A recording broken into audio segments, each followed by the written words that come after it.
Hello everyone, this is Jens Heitland. Welcome to another episode of the Jens Heitland Show, where I interview experts from different fields to connect the dots of innovation and entrepreneurship. My name is Jens Heitland and I am your host. Today's episode is another Innovation Breakfast Club episode, where I meet with previous guests to dig deeper into one specific topic. Today's topic is education in the context of business. Please welcome back to the show, Debora, Ulrike, and Mercedes. Good morning, everyone. Welcome back to the Innovation Breakfast Club meeting. How are you doing? Very well, thank you. Good morning. Good morning. Happy to be here back with you guys. All good. Thank you for having us. So today we're going to talk about education in a business context. Let's start with what are the different educations we have been experiencing for our lives as a starting point. Ulrike wants to start as usual. So Ulrike, what experiences do you have on education topics from a business context? Yeah, actually quite a lot, as you learn along the way, along the journey. And there is probably something like a more formal learning part that we all recognize as being educational. For example, attending a training, going to university, being in a classroom. So something intentional and something formal, where we get a certificate, or at least we plan to having a learning session. This is what we would recognize as there we learn, there we gather knowledge, and it has an educational touch, if I could say so. But I think what is so important is when you transfer the knowledge. So when knowledge comes to life, when it is applied to something. And that usually happens in an informal way. It happens in your daily life. And therefore, I like so much the term everyday university. This can be, of course, in business context, but also in normal life, where we make our experiences, where we test, try, and learn, and see if the things we've learned theoretical make sense in practical environments. And most important, it is then the context in which we apply our knowledge, if you want to say so. So the kind of capabilities we have, or the skill sets to make something impactful and meaningful, and not just theoretical knowledge, if I could say so. Who's taking over? Let's move with Debora. You're still in a kind of formal educational topic involved yourself right now. Yes, that's right. So I'm still at university pursuing my master degree. And basically, I totally agree with Ulrike. So there's this really like formal learning. And, that's also learning, like from a business perspective, learning just, certain skills you need to work in your profession, trainings or things like that. But then there's this like informal learning that comes from interacting with people, working in a team, being exposed to having to apply knowledge practically. And so I think that's the way you would distinguish like formal from informal learning. Mercedes. I would like to disagree just for the debate, and I don't. but I will add a couple of new elements on it. I think we all are conscious that in the situation that we are, when even the school format has been moved online, even where universities are constantly challenged on the freshness of their material. Mm-hmm. So happens as well in business context. And I think a very important part of learning is the feedback loop. When you're in school, you do the test and then you get a feedback. When you are in a working environment, to be able to learn something, you need as well have the possibility to practice this, to know if you have understood in the way the material was supposed to be, absorbed, but as well to get feedback from peers and colleagues. So there is as well this format around coaching and mentoring and helping people to evaluate the skill sets, challenging, putting in different perspectives, that the business environment is very good. And I think everybody should take the opportunity to get a mentor or a coach in the work life, because it's going to help them to get the feedback and get improving as the way they are developing their skills and absorbing new knowledge. And the other part that I think is very important in the business environment is time for reflection, because sometimes we just rush through things and then we are absorbing a lot of new input, but we don't really have time to, really land that input, reflect. What did you take with you? What do you bring to your next chart? And not just rushing through things. Take the time to reflect. What do I learn today? And I think even in business environments to introduce those practice of a little bit of reflection after meetings, after sessions. So what is stick with you? What would you bring to your next meeting? What would you pass on? Is as important as sharing. I think it's like the concept of the learning organization. And coming back to your question, Jens, what is experience, or what kind of experience do we have in a business context? That I unfortunately often experience that what you described, Mercedes, is not done at scale. And therefore, companies, businesses repeating the same mistakes again and again. So instead of taking learnings and to progress, to build on failure, but also consciously on successes, what have made us strong? Or what did went wrong? What do we need to revise and do different tomorrow? And also one aspect actually is making knowledge available.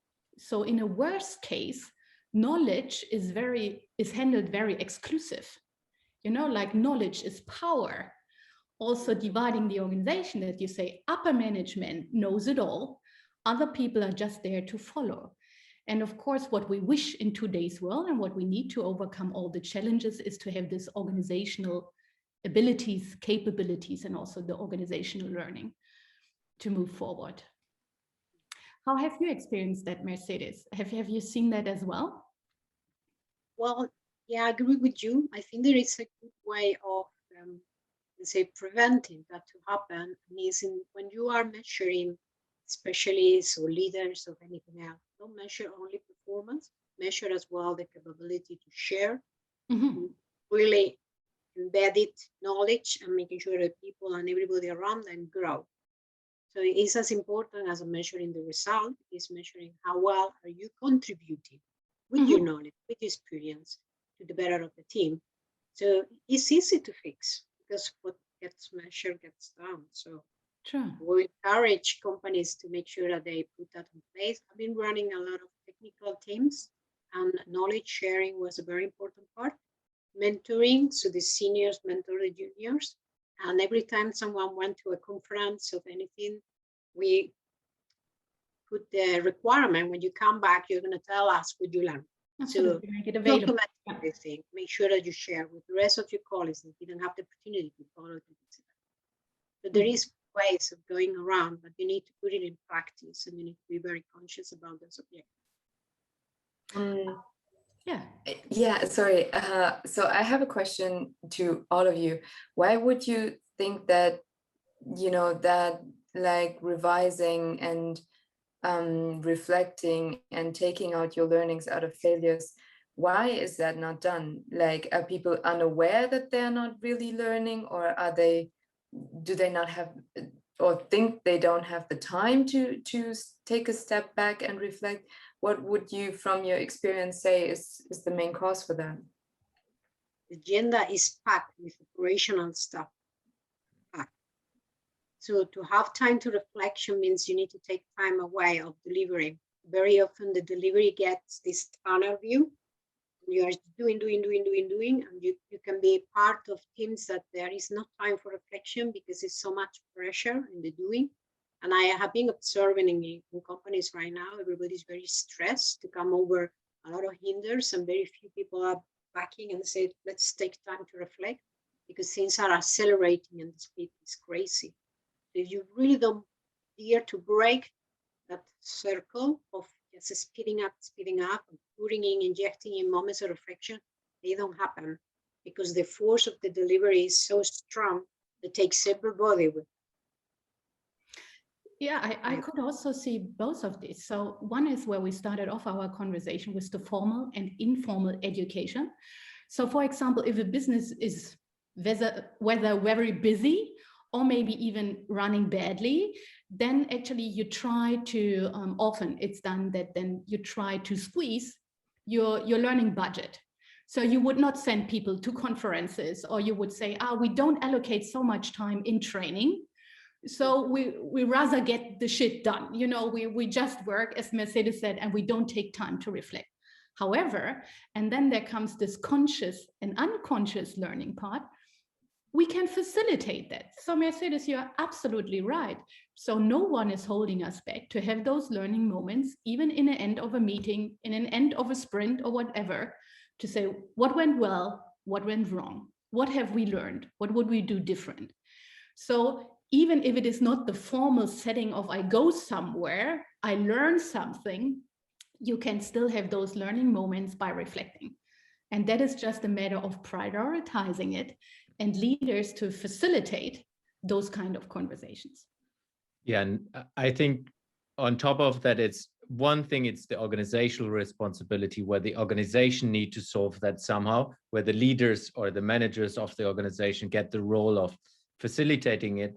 But I think it's also what I've learned for myself is yourself stepping back and allowing yourself to learn and digest what you have learned. And that's inside a formal setting and in a non-formal setting. For me, if I'm looking back, the times where I learned most was basically cold water swimming. It's like throwing into the cold water and you have no idea how to do it, but you kind of need to get it done. And then you learn fast, where you just apply everything you have gathered somehow over the last 20 or so years in a practical setting. And I've seen that's a pattern in my life. I'm not good in formal learning. I was never good in school.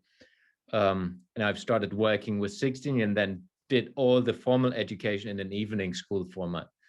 So for me, it was always, for me, the learning style and the best learning for myself over time was always get small bites of it and then apply it straight away. So it's getting a little bit of knowledge and then trying it out, prototyping it in a way, in a direct setting. How was that for you? Yeah, I just wanted to add, because what you describe, and then I could also answer your question, but it helps us probably. Many years back, I came across a leader told me a concept, which is a triangle. And actually in German, you would say the triangle is called wollen, dürfen, können. And this is actually, you could say the first part is you want to do something. So you need to have the motivation to apply learning, to get things done, to do something.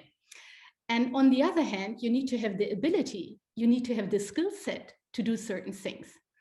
And the most important part that we really can grow is getting the permission, being allowed to do something. So what does that mean? Let's say I want to become a rocket scientist, or I want to fly to the moon, strong motivation. And maybe NASA would say, yeah, why not give Ulrike a try? I still need to have a skill set, because sometimes we see people wanting something desperately, no one cares, let them do. But if I don't have a certain skill set, I will not get things done. What we often see, or what I have often seen in organizations, is there is strong motivation from the workforce. There is also a strong skill set, like transferring knowledge, whatever, or how to do things. But there is no possibility given. And actually, we learn and educate yourself, exactly what you said. Is there someone that gives you a pond that you have the ability to swim? Of course, if those three things coming together, strong motivation, ability to do so, and permission to get, to do, then you actually learn and you grow. And I think that on this permission part, we all need to create conditions that we invite people to the table, as you do with the XYZ playground, where you say, hey, like Debora, young thinkers, what is your idea to it? Or where we say, dear young Jens Heitland, here's a shop, just run it, you know? because then you can fail, you can learn, you get your things done. And as long as we don't have this inclusivity, giving people chances, also taking risk on people, things will not happen. Or very often people think, I know it all, I learned everything at school, I have a lot of knowledge. Yeah, but then it doesn't work if you have nothing where you can apply it to. Yeah. How often I've even seen you're allowed to do, people could do it, and then you come back to the strong dimension of motivation.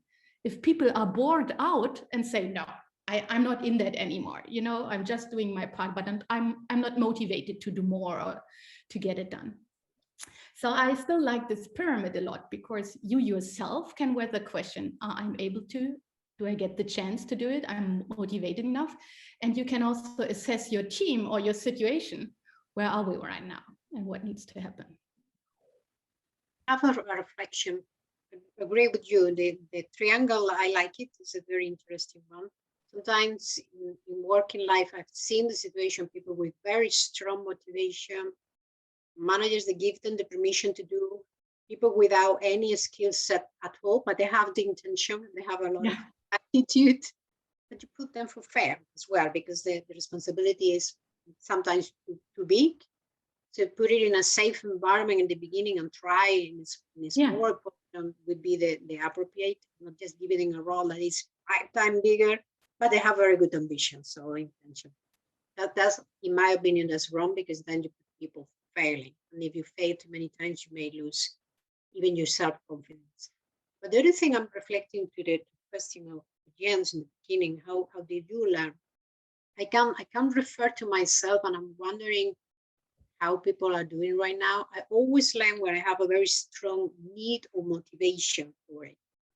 So I was already working as a developer, and then I needed to know more about economics. So I went into the night university. It was very hard because I was working and studying at the same time as Jens, but I have the need and the motivation to learn. If I would put myself through a long, university studies several years without not seeing any result or not being able to use it, I think I will go bananas.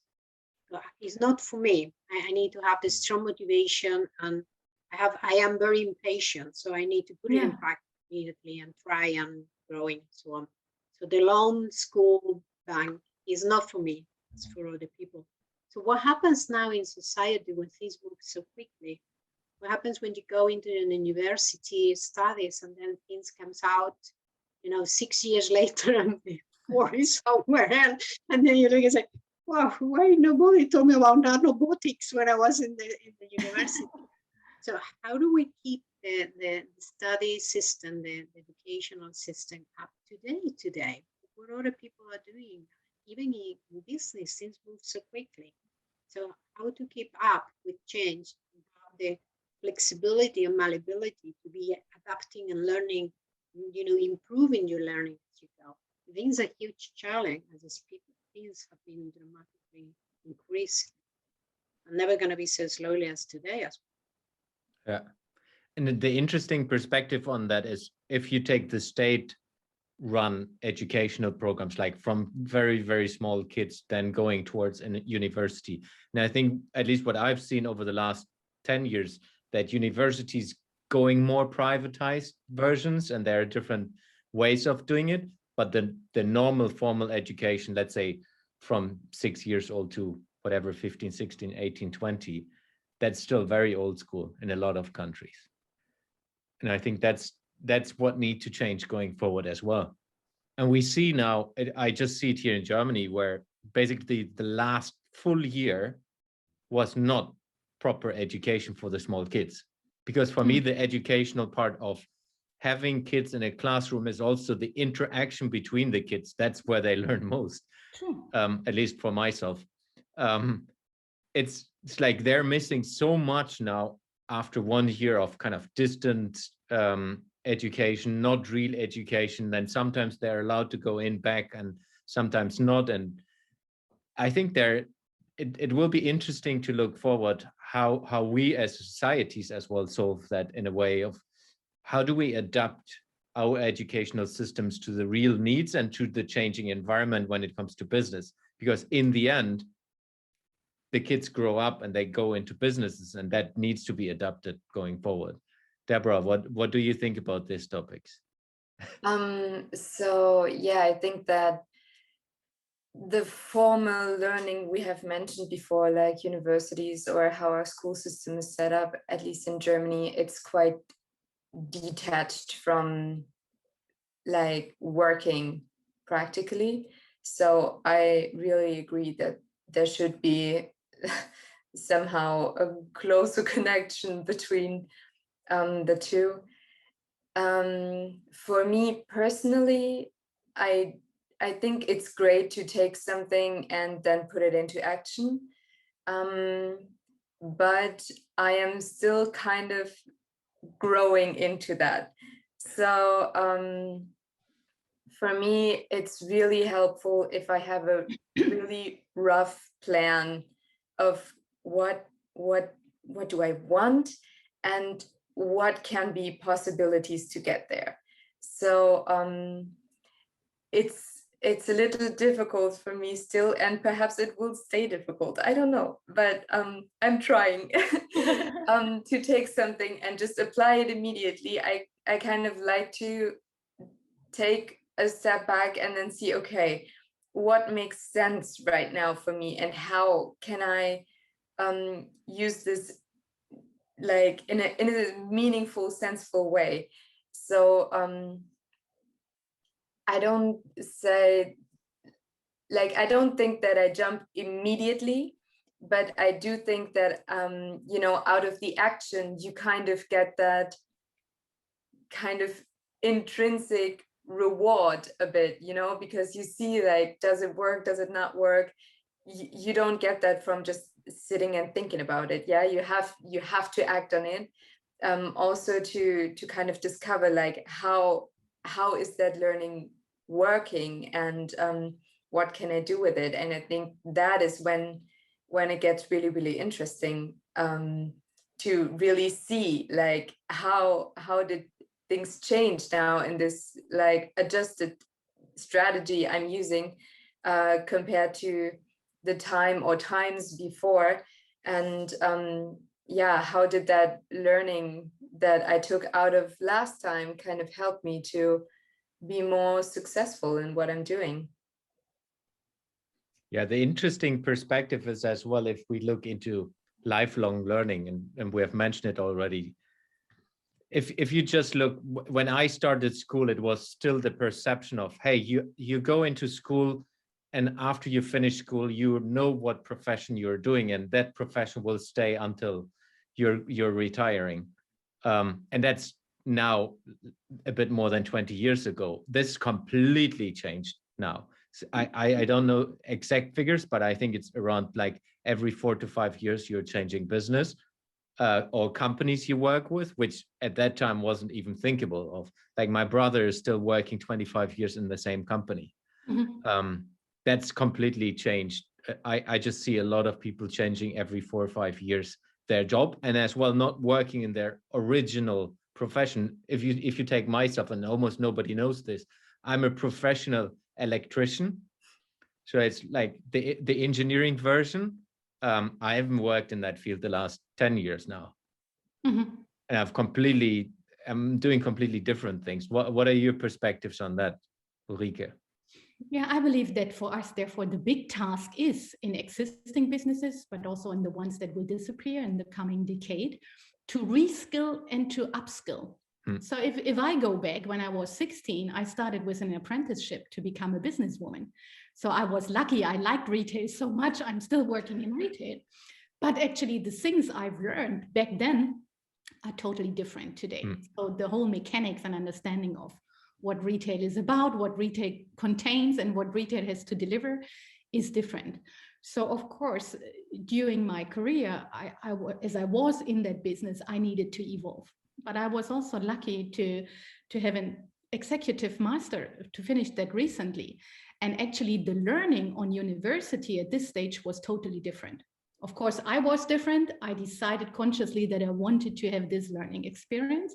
But I also have to say the way the learning experience was delivered is so different to what universities probably would have been 20 years back. So like in Zanka and in the university I did the master's, they have this claim from insight to impact. So the whole course was meant to really merge the practical and the theoretical world.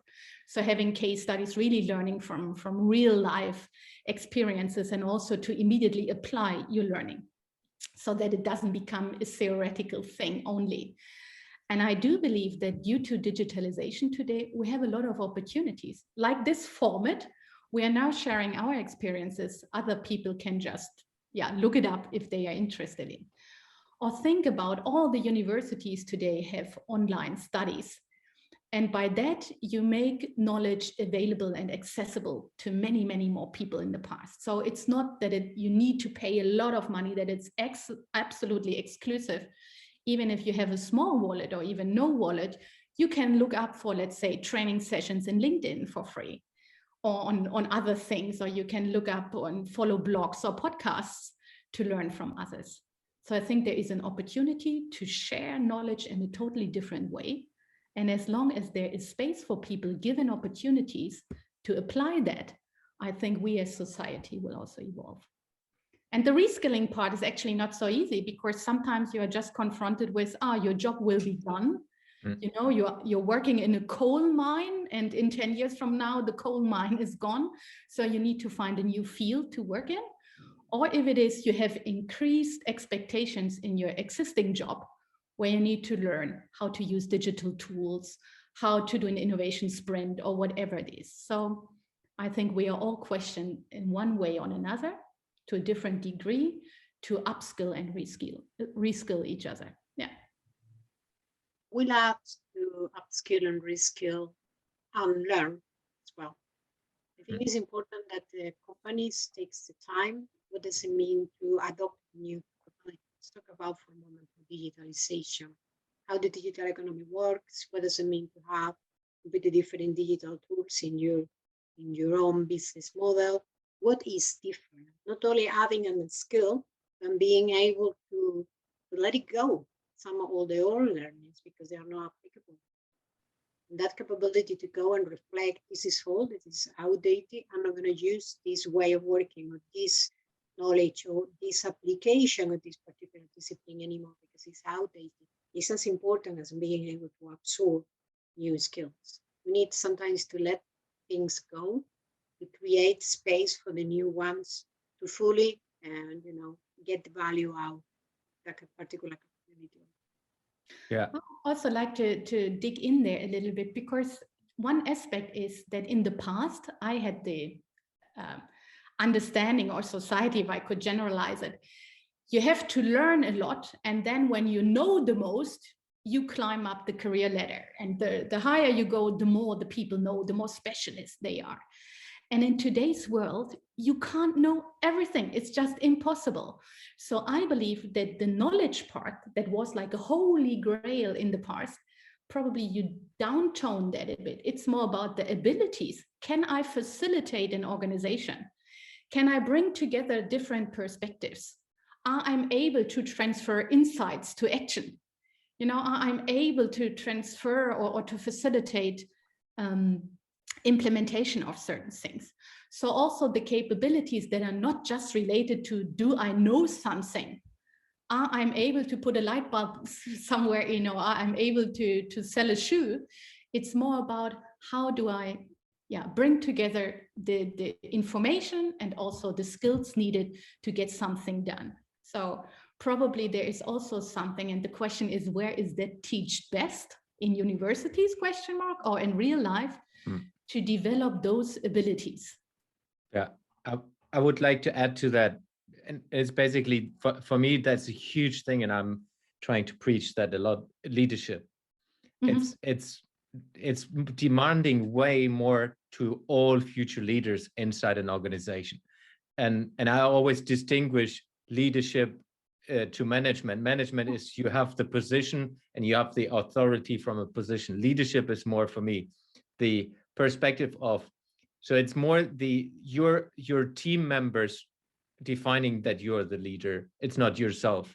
And if they give you the permission to lead them, then that's for me the right approach of being a leader. and just taking that from a relearning and unlearning, I've had a mentor who is still my mentor in a way, not so formal anymore, but in the business setting. And he was always saying, you need to reinvent yourself. Mm-hmm. If you take yourself inside a career, you need to reinvent yourself a couple of times. And I'm just feeling I'm right now in a reinventing phase since last year again. And I think that's also when you're getting from a specialist position to a leadership position.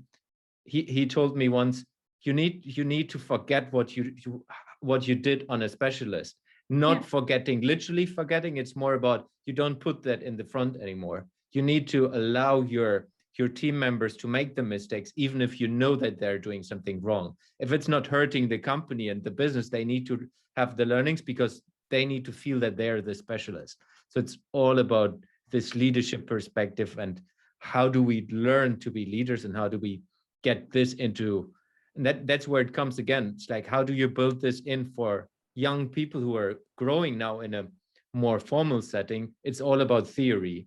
It's less about leadership, I guess, at least. I haven't been in university the last years. But Debora, do you have anything that's going into that direction in your education? So in my education, we do look at different leadership styles from a cultural perspective. So, you know, we do talk a lot about how to you know, manage a multinational corporation from different perspectives. So one of them is definitely a leadership perspective, and how to deal with, for example, like different branches of your organization being in other countries, being managed by somebody who is not from your culture necessarily, things like that. But we do not, you know, I think that it's difficult to have a conclusive answer on what leadership style is best for everyone, because, you know, people are different and they will respond to different styles of leadership differently. But yeah, so, you know, there's some cultures that prefer a rather, and this is, you know, this is just generalizing a bit, a rather paternalistic leadership style where it's a lot of, the leader has a lot of responsibility and the power to decide. And he cares for his employees, he or she, but is definitely in charge and is the last like authority to make decisions, and employees have rather little room to wiggle. While there's other cultures where there's, you know, a leadership style that is a little, you know, where there's less steep hierarchies, and it's more like a communication between leaders and employees, where that is a little more just, you know, it's just a different style. And I think it also really depends who responds to what, you know, because people are different. So I think it's really difficult to reach a conclusive decision on what is the best leadership style. I think it really depends on the company, on the staff and culture you have in your organization, on the perhaps also in general, like national culture or local culture where at the place you're working at. So I think there's a lot of different aspects there to consider. I had once, we learned the way to say there's one stage in your career where you need to decide if you want to become more a specialist or if you really want to go in that direction, become a leader, making others strong, empowering them, leading through people. And actually, in the past, I've seen everyone wanted to become a leader because everyone wanted to come what comes with it. Oh, I get a company car, I earn more money, I have more status. But not everyone is made for putting them so selflessly in the back and putting their people in the front. Or there are people that really love to be very deep in the detail and not necessarily, if you want to generalize, wanting to take responsibility for people. I had the opportunity at a very young age, someone took a bet on me to become a leader. And actually, as I was so young and all my employees could have been my parents, the only opportunity I had to become a super leader, to really bring other things to the table, because I never could have had all the experiences they had, as they had so much more lifespan than I did. However, I always hear those stories, and I know we like this to say, you don't need to be the specialist to be an accepted leader, but there is one truth and one dimension. In order for people to respect you, they at least want to see that you have a little idea about what you're talking about, that you somehow know the domain.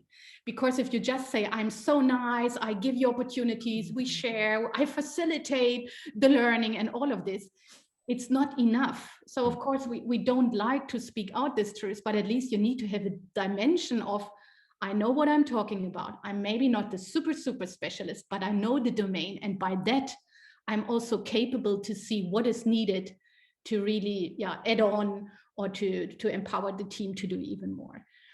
So even though you're a good leader, it is also one part that you need to keep yourself up with the development of the content, maybe not the deep specialist part, but what is here in order to give stretch goals and stretch ambitions for your team. So just, let's say, if I would continue to say, is there new methodologies that I can learn and new tricks to empower my people? There's also the truth that I need to work on the content as well. Yeah. Great. I've been in those situations where I was trusted with very, very technical teams. I needed to do very specific disciplines. My knowledge in those disciplines were very limited. So they didn't expect me to know all the details, but they expect me to, for instance, be the mediator between two specialists. One wants one thing and the other wants another thing. It's very hard. I need to put myself in a crash course, trying to understand a little bit what they were talking about, because even the language was like all these letters that they put in the middle of the sentence. So it's true, particularly in very technical or specific specialist areas. It's difficult to be a generalist and be a little bit domain expert. But in the contrary, very often what happens is that the best specialists becomes leaders because it's difficult to close that. So it's a beauty and a beast. It's not so easy, right? But at the same time, I think leaders need to be aware that their role is also having the helicopter view. And as you, Jens, always say, it's about connecting the dots of innovation. It's also connecting the dots of the business. Where do we fit in? Where do we contribute? And using your position to overlook and to see, what do we need to do more or less, etc. And not to fall into the trap to say, I want to be equally good as the specialist, because then you waste time with things that are not, your domain usually. That's a perfect bridge, because I would like to get us into the understanding or discussion, what has education and learning and all what we discussed right now has to do with innovation? I think the answer lies a little bit in our previous podcast. So to everyone that has not checked it out yet, a strong recommendation. Well, we talked about curiosity, curiosity being one main driver to really enable innovation, to constantly ask yourself, how can we do things different and better?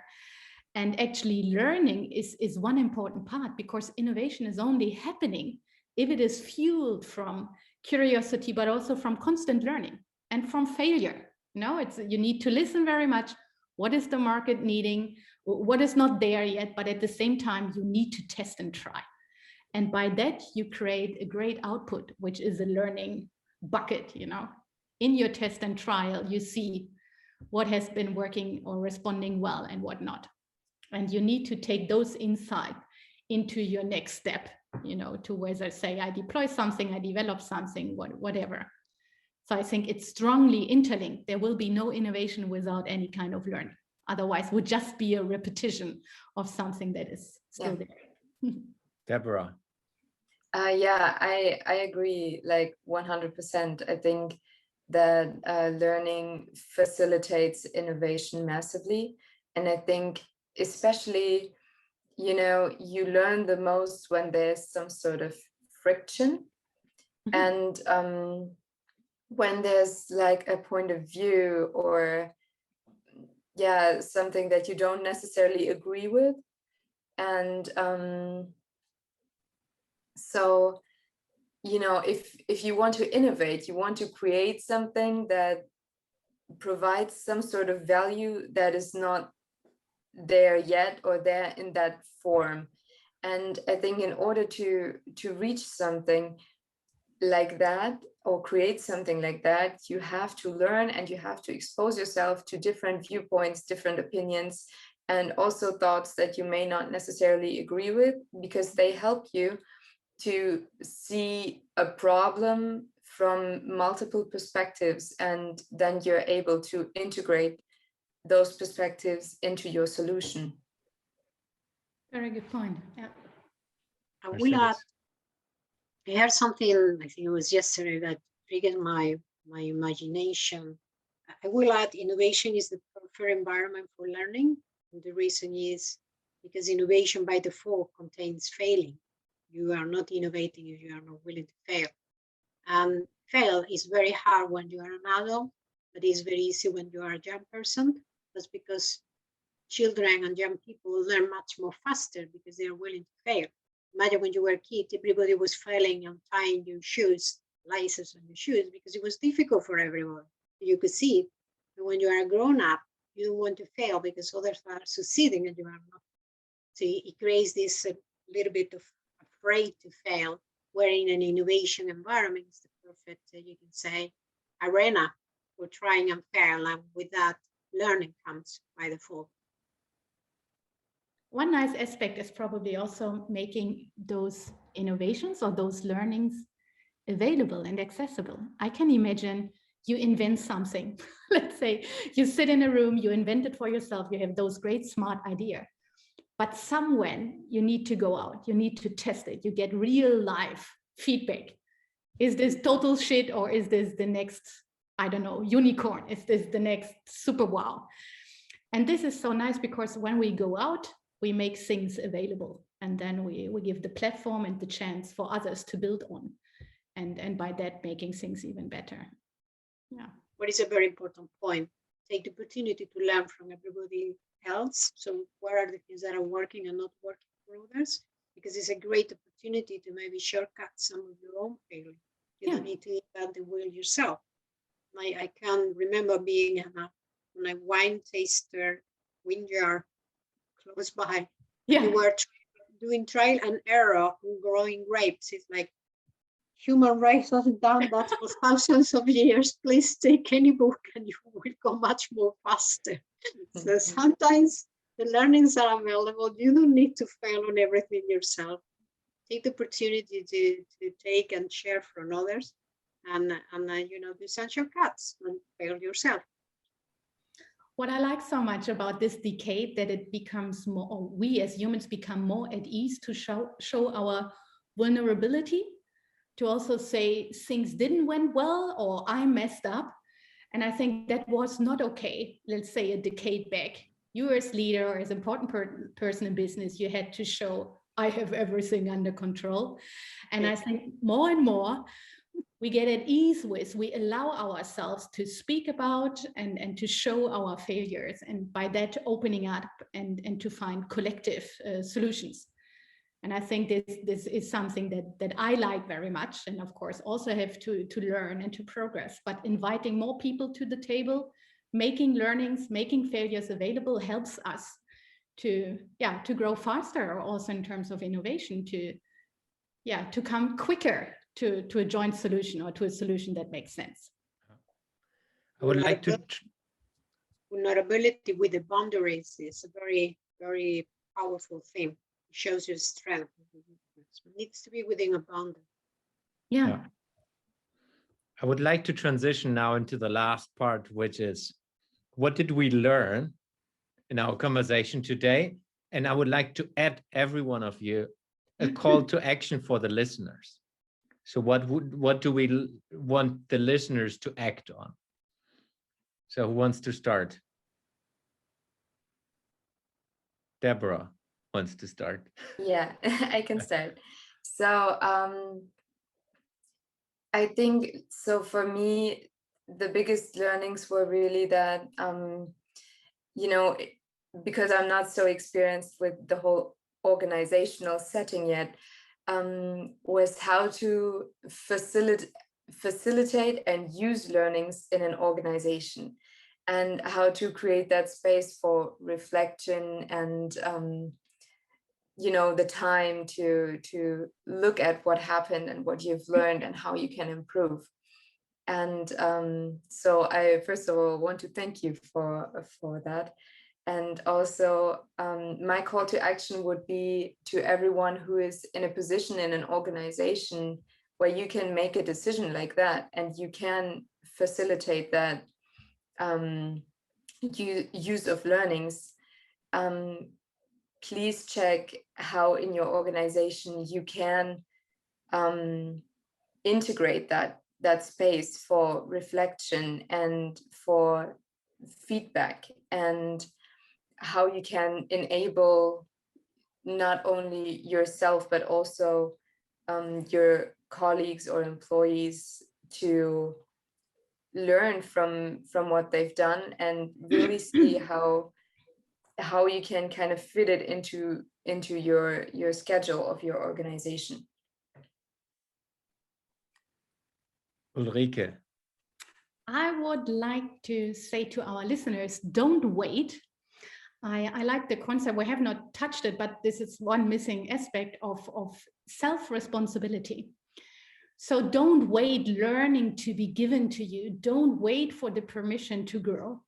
So there's also a high degree on self-responsibility. We all have access to information, to learning sources, small or big. So don't wait, go out there. So if you feel there's something you want to know more about, or you want to learn, or you want to share, look it up and bring people together to share knowledge and experiences. We all can do that regardless of our positions. Mercedes. He took it. I was Therefore, you're smiling. You have a double vote, Mercedes. Now I need to think quickly. Well, I have a solution. I agree with Ulrike say. It was on the point of my tongue, probably because we have a similar background in the company. Yeah. In development questions, it was like, I'm not growing. It's like, your responsibility. And yeah, it's my responsibility. Take that one. So I'm thinking another one very quickly, and it's about personal. I mean, we all have the capability to change an habit, and a very good habit will be every day make an effort to learn something new, and good time, just no way to passing by and I learned something today.